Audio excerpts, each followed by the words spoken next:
So nähst du ein Korsett mit Schließe, so wie dieses hier, genau für deine Maße. Ich erkläre dir alle Materialien, du lernst dein Schnittmuster für dich passend zu konstruieren und ich zeige dir Schritt für Schritt, wie du dein Korsett nähst. Hi, ich bin Avatis, Cosplayerin und Hobbyschneiderin und vorweg will ich ganz schnell zwei Begriffe klären. Ich finde es wichtig, die Begriffe zu trennen, damit wir wissen, worüber wir reden, aber im deutschen Sprachraum wird beides komplett durcheinander geworfen, also lass dich davon nicht verwirren. Ein Korsett ist im Grunde historische Shapewear, die benutzt wurde, um den Körper in eine bestimmte Form zu bringen, die gerade modern war. Und das heißt nicht unbedingt Taille enger schnüren. Jedenfalls muss ein Korsett dafür aus stabilen Materialien gemacht sein und in der Regel trägt man es auch unsichtbar unter der Kleidung.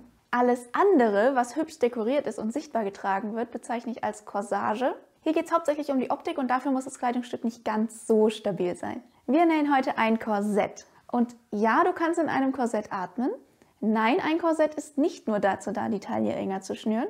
Und nein, ein Korsett ist nicht unangenehm zu tragen, wenn es richtig passt. Im Idealfall sollte ein Korsett auf dich maßgeschneidert sein und genau das machen wir heute, also los geht's! Los geht's mit den Materialien. Zuerst solltest du einen Stoff wählen, der möglichst fest und dicht gewebt ist und nicht dehnbar. Das ist das Wichtigste. Typischerweise benutzt man für Korsetts Coutil, aber der ist echt teuer. Als günstige Alternative empfehle ich dir Twill. Das hier ist auch ein Twill, den ich hier habe. Dann brauchst du Schrägband, ganz normales Schrägband und ich habe später auch noch ein farblich passendes gekauft. Das hier ist Twillband oder auch Köperband. Das ist ein stabiles, gewebtes Band mit dieser typischen Zickzackstruktur. Das benutzen wir, damit das Korsett den Zug an der Taille besser aushält. Die Farbe ist völlig egal, am Ende wird man nichts mehr davon sehen. Dann die Korsettschließe. Die gibt es in verschiedenen Längen und mit unterschiedlich vielen Haken. Kauf die am besten erst, nachdem du dein Schnittmuster gezeichnet hast, damit du auch wirklich die richtige Länge nimmst. Dann habe ich hier zwei verschiedene Sorten Niederstäbchen. Das links ist Federstahl und rechts sind Spiralfedern. Federstahl ist die stabilste Art von Stäbchen, die du kriegen kannst. Wir erinnern uns, beim Korsett geht es darum, dass es stabil ist. Federstahl lässt sich ein bisschen nach vorne und hinten biegen, aber nicht zur Seite. Darum brauchst du gerade für den Bereich über der Brust noch die zweite Variante Federstahl, denn der ist in alle Richtungen biegsam. Statt Federstahl kannst du auch hochwertige, für Korsetts gedachte Plastikstäbchen verwenden. Aber wenn möglich, benutze für ein Korsett keine Kabelbinder und auch nicht dieses Stäbchenband zum Einnähen.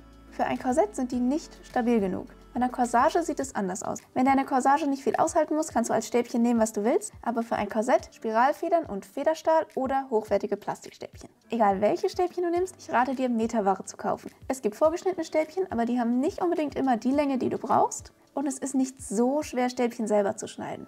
Das zeige ich dir später alles noch. Wenn du deine Stäbchen selbst zuschneidest, brauchst du noch solche Kappen in der passenden Breite. Die verhindern, dass die scharfen Enden der Stäbchen durch den Stoff stechen. Dann kommen wir zum Werkzeug. Du brauchst zwei Flachzangen. Mindestens eine davon muss schneiden können und mindestens eine davon sollte spitz sein. Warum, erkläre ich dir auch, wenn wir soweit sind. Dann nicht zu unterschätzen, eine Ahle, um Löcher für die Ösen zu machen und natürlich die Ösen mit dem Einsatzwerkzeug. Ich benutze am liebsten diese Zange, aber Einhämmern und andere Methoden funktionieren natürlich genauso gut. Und zu guter Letzt noch eine Schnur für die Schnürung. Prinzipiell kannst du nehmen, was du willst, solange deine Schnur stabil genug ist. Da wird später ordentlich Zug drauf sein. Jetzt ist aber Zeit für dein eigenes Schnittmuster nach deinen Maßen, also schnapp dir das Maßband und sag Hallo zu meiner besten Freundin Larry. Zum Maßnehmen ziehst du dir am besten dünne Kleidung an und nimmst dir ein Gummiband oder sowas, um deine Taille zu markieren. Die Taille ist die dünnste Stelle an deinem Bauch, bzw. die Stelle, wo dein Körper knickt, wenn du das hier machst. Bei Larry war das Band zuerst zu weit unten, wie du siehst. Wir brauchen 5 Maße. Zuerst misst du deinen Taillenumfang, also da, wo das Band ist, und deinen Brustumfang an der weitesten Stelle. Achte darauf, dass das Maßband parallel zum Boden und nicht verdreht ist. Außerdem brauchen wir den Abstand zwischen Brustumfang und Taille. Du willst doch bestimmt mit deinem Korsett sitzen können, oder? Miss im Sitzen den Abstand von der Taille bis zum Oberschenkel und zieh hier 1 bis 2 cm ab als Spielraum. Bei Larry zum Beispiel war dieser Abstand 13 cm und wir werden mit 11 cm weiterarbeiten. Merk dir diese Stelle, bis wohin dein Korsett gehen soll. Als letztes misst du noch den Umfang auf dieser Höhe. Nicht den Hüftumfang, sondern den Umfang dort, wo später die Unterkante des Korsetts ist. Also bei Larry 11 cm unterhalb der Taille. Mit diesen Maßen können wir mit dem Schnittmuster starten. Das hier ist der Plan. Wir werden mit einem Rechteck anfangen und da an unterschiedlichen Stellen was wegnehmen, sodass die Schnittmusterteile entstehen. Keine Angst, das sieht viel komplizierter aus, als es ist. Für die Breite des Rechtecks musst du schauen, welches deiner 3 Umfangmaße am größten ist. Bei Larry ist es die Unterkante des Korsetts mit 125 cm. Wir werden aber nur ein halbes Korsett zeichnen, also brauchen wir die Hälfte dieses Maßes. Für Larrys Korsett muss also das Rechteck 62,5 cm breit sein. Sollte bei dir der Brustumfang größer sein als der Hüftbereich, kein Problem, dann nimmst du als Breite des Rechtecks deinen halben Brustumfang. Als nächstes zeichnest du die Taillen- und Brustlinie im richtigen Abstand dazu. Bei Larry haben wir zum Beispiel 11 cm Abstand zwischen Korsettunterkante und Taille gemessen, also zeichne ich eine Parallele im Abstand von 11 cm. Der Abstand von Taille und Brust ist bei Larry 18 cm, also zeichne ich eine zweite Parallele im Abstand von 18 cm. Du zeichnest es natürlich mit deinen Maßen, die du gemessen hast. Dann markierst du dir noch die Seitennaht, die ist senkrecht in der Mitte des Rechtecks. Das war nicht schwer, oder? Und schon ist das Basisrechteck fertig. Wir erinnern uns an den Plan, dass wir von diesem Rechteck jetzt Stücke wegnehmen wollen. Aber wie groß müssen die sein? Ich fange unten an und vergleiche den halben Unterkantenumfang mit dem halben Taillenumfang. Das Rechteck, unser halbes Korsett, hat schon die richtige Breite für die Unterkante. An der unteren Linie verändern wir also nichts. Wie sieht es mit der Taillenlinie aus? Larrys Taillenumfang ist 100 cm. Ich werde ihr ein bisschen Reduktion geben und rechne mit 95 cm weiter. So ergibt sich ein halber Taillenumfang von 47,5 cm. Das sind 15 cm weniger als die Unterkante. Das heißt, verteilt über die ganze Breite des Schnitts muss ich an der Taille 15 cm wegnehmen. Wie genau, machen wir gleich. Das gleiche berechne ich auch für die Brust. Larrys halber Brustumfang ist 56,5 cm. Das sind 6 cm weniger als die Breite des Rechtecks, also hier muss ich insgesamt 6 cm wegnehmen. Falls bei dir der Brustumfang das längste Maß ist, machst du das gleiche, nur fängst du von oben an und musst dann halt an Taille und an der Unterkante was wegnehmen. So weit, so gut. Jetzt musst du die erste Entscheidung treffen, nämlich wie viele Teilungsnähte du haben willst. Generell gilt, je mehr Teilungsnähte du hast, desto besser kann der flache Stoff dem runden Körper folgen und je kurviger deine Figur ist, desto mehr Teilungsnähte willst du. Mehr Nähte sind aber auch mehr Arbeit, also überleg's dir. Meine Corsage damals habe ich mit einer Teilungsnaht hinten und 2 vorne genäht. Bei Larrys Korsett werde ich 2 Teilungsnähte hinten und 2 vorne zeichnen. Zeichne die Position deiner Teilungsnähte senkrecht ein. Ich versuche sie nach Augenmaß ungefähr gleichmäßig zu verteilen, aber die genaue Position ist nicht so entscheidend. Zeichne erstmal, wie du denkst, und wenn es beim Probeteil blöd aussieht, kannst du deine Teilungsnähte später immer noch verschieben. Lass dich hier nicht irritieren, ich habe 2 Linien nochmal neu gezeichnet. Als nächstes musst du noch eine Entscheidung treffen, nämlich ob du bei der Schnürung einen Abstand haben willst oder ob die Corsagenhälften am Rücken genau aufeinandertreffen sollen. Ich möchte einen Abstand von 3 cm haben, darum zeichne ich eine Parallele zur hinteren Mitte im Abstand von 1,5 cm. Wir zeichnen ja nur das halbe Korsett. Diesen Bereich hier nehme ich vom Schnittmuster weg. Das hat nichts mit den minus 6 und minus 5 cm zu tun und beeinflusst sie auch nicht. Ich nehme hier nur hinten ein Stück Stoff weg, um bei der Schnürung einen Abstand zu bekommen. Wenn du keinen Abstand willst, lass diesen Schritt einfach weg.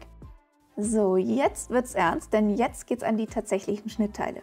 Ich starte beim Brustumfang. Hier muss ich ja auf die ganze Breite verteilt 6 cm wegnehmen.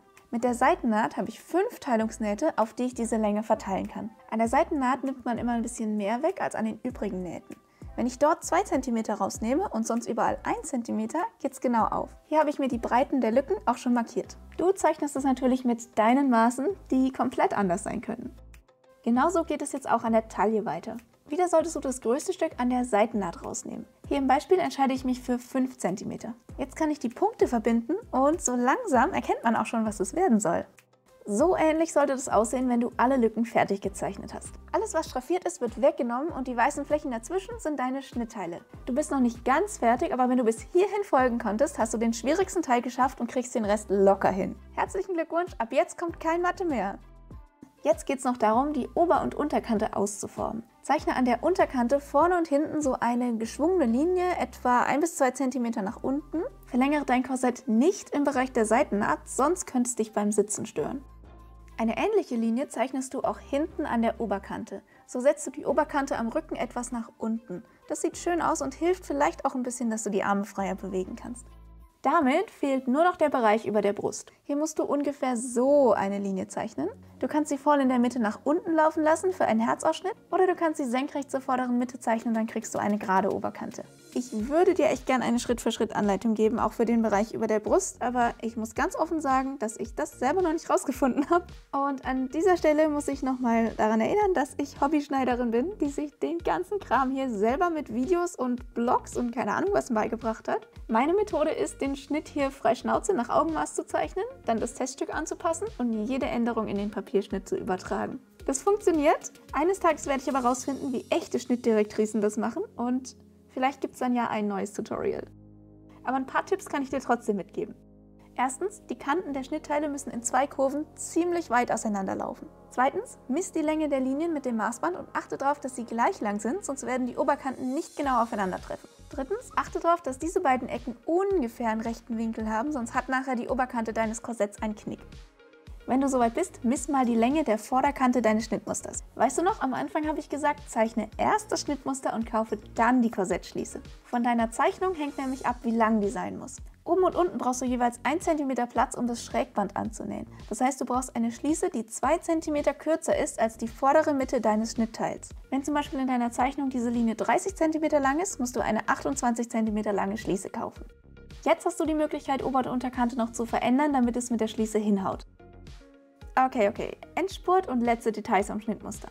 Verlängere, wo nötig, alle Teilungsnähte bis zum Rand des Korsetts. Runde überall an der Taille diese Ecken ein bisschen ab.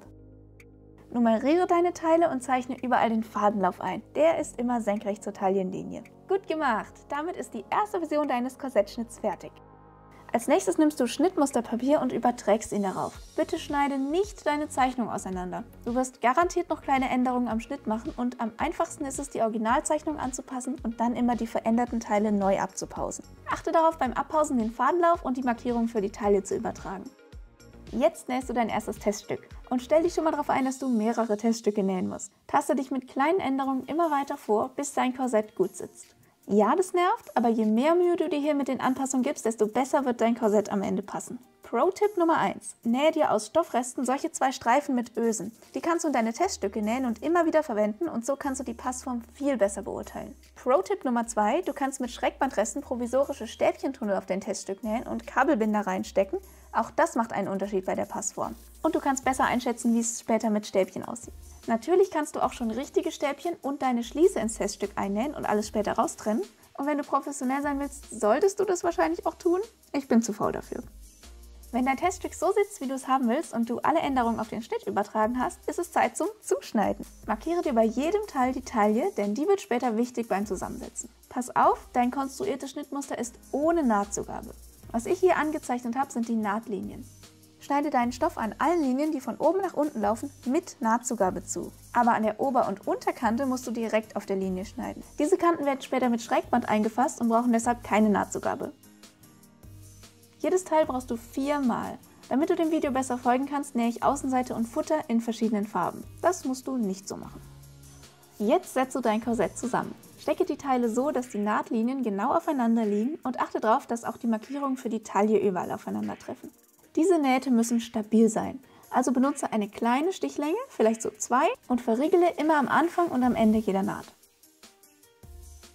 Und dann nähst du immer noch ein zweites Mal über jede Naht drüber. Warum 2-mal drüber nähen? Hier sind 2 Stücke Twill mit einer ganz normalen Naht. Wenn ich daran ziehe, siehst du, wie der Stoff nachgibt und diese Löcher entstehen. Das kann früher oder später ausreißen oder zumindest hässlich aussehen. Dein Korsett muss aber diese Belastung die ganze Zeit aushalten. Hier sind 2 doppelt genähte Schnittteile, auch aus Twill. Und siehst du, ich ziehe mit Gewalt und es gibt keine Löcher im Stoff. Als nächstes bügelst du überall die Nahtzugaben auseinander. Nimm dir wirklich die Zeit dafür, denn ordentliches Bügeln ist schon die halbe Miete, dass dein Korsett nachher hochwertig genäht aussieht. Wenn nötig, schneide die Nahtzugaben ein und beim Bügeln der Rundungen hilft es auch, wenn du ein Bügelei hast. Alle 4 Teile sind zusammengesetzt und gebügelt. Nimm dir jetzt eines der Futterteile und das Twillband. Die meiste Kraft wird auf dein Korsett im Bereich der Taille wirken. Mit dem Twillband werden wir hier eine Verstärkung nähen, die den Stoff entlastet. Beginne damit, das Twillband auf der linken Stoffseite mittig auf die Taillenmarkierung festzustecken. Lass es ruhig ein bisschen überstehen. Dann geht es weiter zur nächsten Taillenmarkierung und jetzt ist es ganz wichtig, dass der Stoff unter Spannung ist. Zieh dein Korsettfutter so, wie es beim Tragen unter Spannung sein wird. Dann legst du das Twillband locker drauf und steckst es an dieser Stelle rechts und links der Teilungsnaht fest. Und dann machst du das gleiche auch bei der nächsten Naht. Zieh den Stoff immer, dass er richtig schön auf Spannung ist und steck das Twillband dann an der Taillenmarkierung fest. Dann nähst du das Twillband rechts und links jeder Teilungsnaht fest. Schön 3-mal drüber nähen, damit es wirklich hält. Natürlich musst du das über die gesamte Breite und bei beiden Futterteilen machen. Das sieht jetzt vielleicht so aus, als ob das Twillband zu locker ist, aber wenn du das Korsett trägst, wird es genau richtig sein. Jetzt wird es spannend, denn jetzt setzen wir die Schließe ein. Wie du siehst, hat meine Schließe 2 Häkchen, die näher aneinander sind als die anderen. Es gibt Schließen, da haben alle Häkchen den gleichen Abstand, aber wenn deine Schließe 2 solche Häkchen hat, die dichter zusammensitzen, dann ist diese Seite unten. Das ist auch, weil am Bauch mehr Zug auf dein Korsett wirkt, damit die Schließe am Bauch stabiler ist.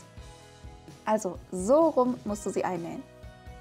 Als erstes nimmst du die Häkchenseite deiner Schließe und die Korsetthälfte, in die sie eingesetzt wird. Die Häkchen zuerst. Markiere dir, wo die Häkchen sitzen werden. Ich habe hier versucht, zuerst die Noppenseite einzusetzen und das war dumm. Es geht, aber es ist unnötig kompliziert. Ignoriere das hier. Du setzt zuerst die Häkchenseite ein.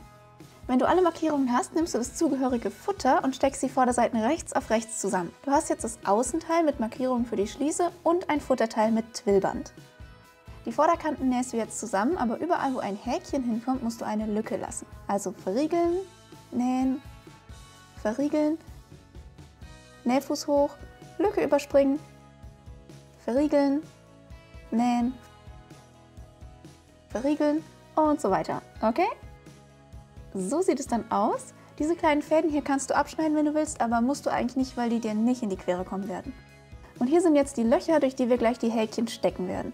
Aber erstmal immer ordentlich bügeln. Das Einsetzen der Schließe war für mich etwas knifflig, weil die irgendwie immer rausgerutscht ist. Es hilft, sie mit Stecknadel an ihrem Platz zu halten. Dann nimmst du deinen Reißverschlussfuß und nähst einmal an der Schließe entlang und schon ist die erste Hälfte geschafft. Nimm jetzt die zweite Korsetthälfte, also die, wo noch kein Schließenteil eingenäht ist, und nähe sie an der Vorderkante zusammen. Ganz normal, ohne Lücken. Und auch diese Kante bügelst du natürlich schön. Lege dann beide Vorderkanten der Korsetthälften passend aneinander.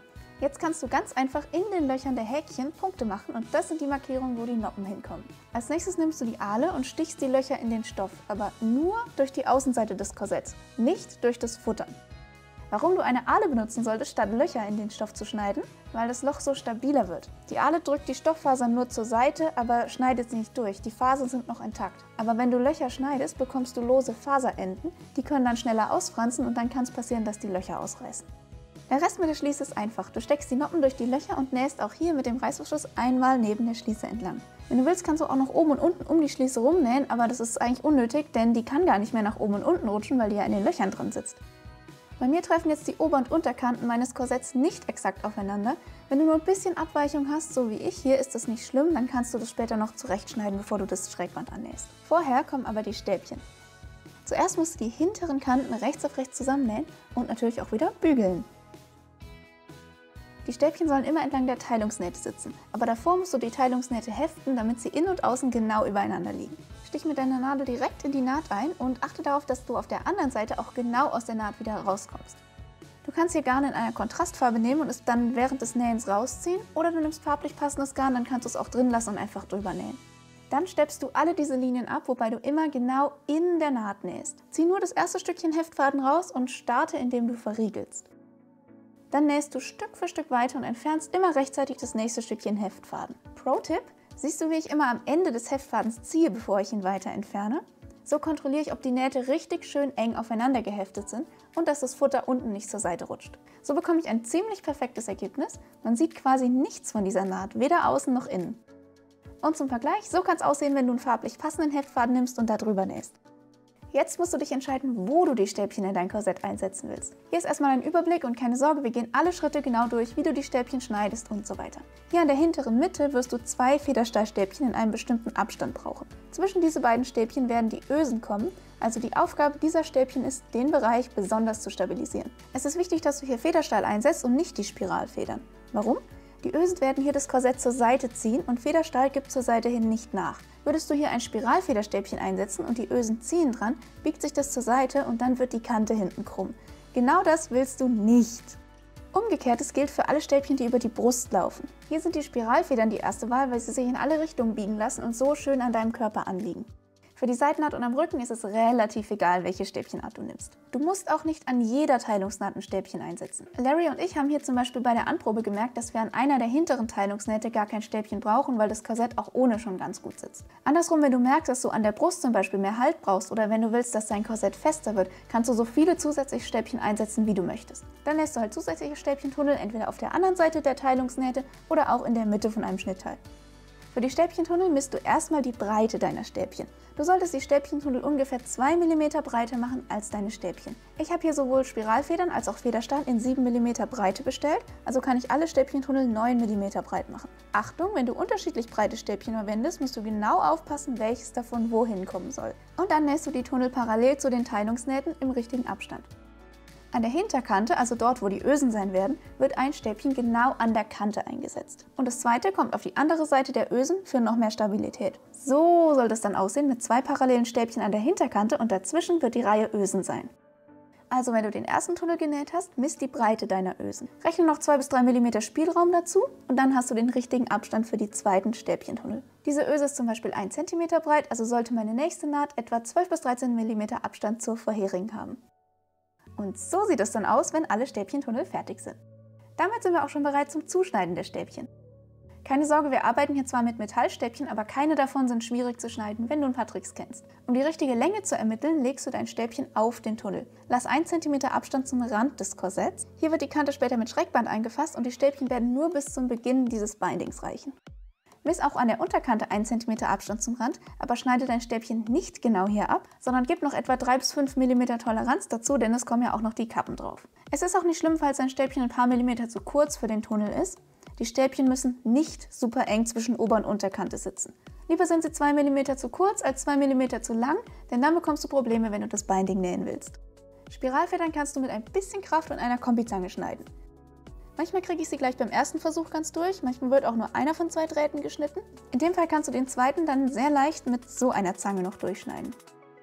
Diese Enden sind scharfkantig und ohne Kanten würden die Stäbchen schon nach kurzer Zeit den Stoff zerstechen. Wenn Drahtenden komisch abschneiden, schneid die ruhig zurück, das macht es leichter, die Kappen anzubringen. Dafür brauchst du jetzt die beiden Zangen. Drücke die Seiten zuerst mit der breiteren Zange zusammen und halte das gut fest. Nimm dann die spitze Flachzange, um die Kappen von oben und unten an das Stäbchen dran zu drücken. Drücke von allen Seiten mit so viel Kraft wie du kannst, damit die Kappen richtig schön fest drauf sind. Die Federstahlstäbchen finde ich sogar noch leichter zu schneiden. Zuerst markierst du dir die Länge auf die gleiche Weise. Dann nimmst du die Kombizange und drückst genau auf der Linie fest zu. Nein, du wirst das Stäbchen so wahrscheinlich nicht schneiden können, sondern es geht darum, eine kleine Kerbe als Sollbruchstelle zu machen. Du kannst jetzt das Stäbchen einfach von Hand knicken und es wird an dieser Stelle abbrechen. Aber dabei bleibt das Metall an der Bruchkante dauerhaft so ein bisschen verbogen, wie du das hier sehen kannst. Das kannst du vermeiden. Mach dir zuerst wie eben eine Sollbruchstelle und dann greifst du das Stäbchen mit den beiden Zangen ganz dicht neben der Markierung. Benutzt dann die Zangen, um es abzubrechen und du bekommst eine schöne Kante. Auch diese Enden sind spitz und scharf, darum musst du auch hier auf die gleiche Weise wie eben Kappen anbringen. Wie du siehst, wird gerade dieses Stäbchen mit Kappe deutlich länger, weil die Enden der Federstahlstäbchen nicht gerundet sind. Das ist aber okay, denn deswegen haben wir beim Zuschneiden eine Toleranz gelassen.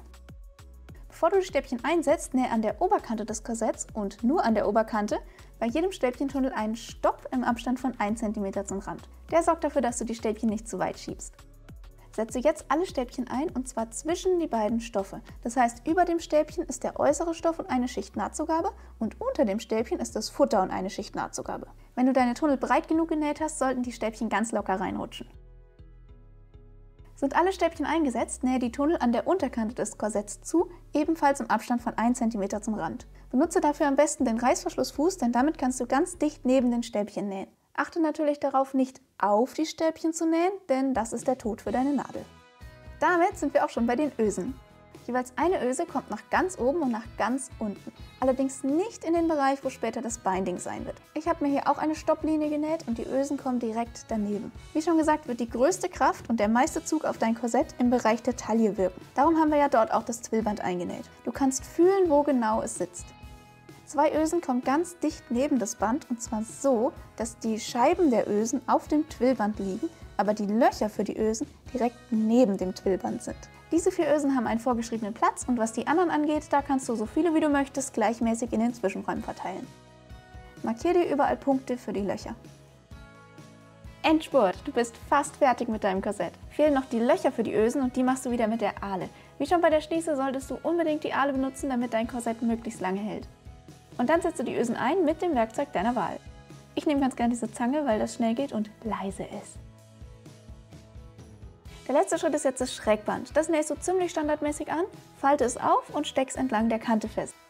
Diese Falte wird deine Nahtlinie, also pass auf, dass sie neben allen Stäbchen verläuft. Lass die Enden ein bisschen überstehen. Benutze zum Nähen wieder den Reißverschlussfuß, damit du ganz dicht an den Stäbchen vorbeinähen kannst. Wenn nötig, kannst du jetzt überstehende Fäden und Nahtzugaben zurückschneiden. Die Rückseite des Schrägbands kannst du jetzt entweder von Hand oder mit der Nähmaschine annähen. Ich habe mich hier für die Nähmaschine entschieden. Hierbei musst du darauf achten, dass das Schrägband auf der Korsettinnenseite ein bisschen weiter nach unten reicht als außen, damit es von der Naht erfasst wird. Meine Methode dafür ist, von vorne direkt neben dem Schrägband einzustechen und zu schauen, dass ich auf der Rückseite das Schrägband mit erwische. Dann kippe ich den Stecknadelkopf Richtung Kante, wodurch das Schrägband auf der Rückseite noch ein Stück von der Kante weggezogen wird. Ich hoffe, mit dem Video wird klar, was ich hier meine.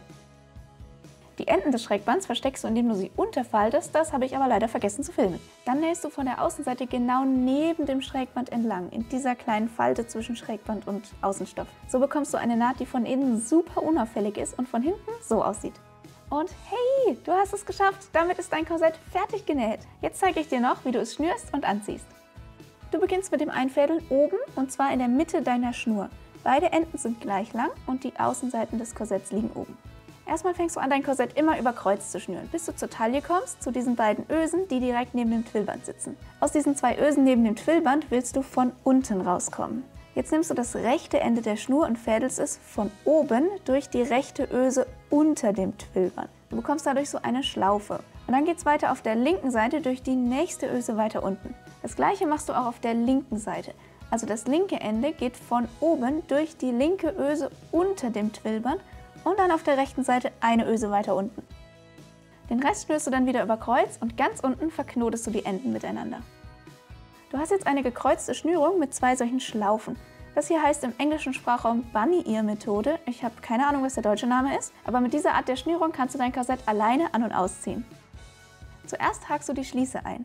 Dann greifst du dir die Schlaufen und ziehst dran. Das reicht aber noch nicht, dass das Korsett auch richtig schön eng sitzt. Nimm jetzt auf beiden Seiten den oberen Teil der Schlaufen und zieh daran nach unten. Wie du siehst, wird dadurch das Korsett oben enger. Dann greifst du jeweils den unteren Teil der Schlaufen und ziehst nach außen, um das Korsett unten enger zu ziehen. Egal wie eng du dein Korsett tragen möchtest, die Ösen sollten parallel sein. Hier habe ich Larry doch ein bisschen geholfen, aber du kannst es dir vorstellen. Jetzt kannst du die Schlaufen einmal verknoten und eine Schleife machen und du bist fertig!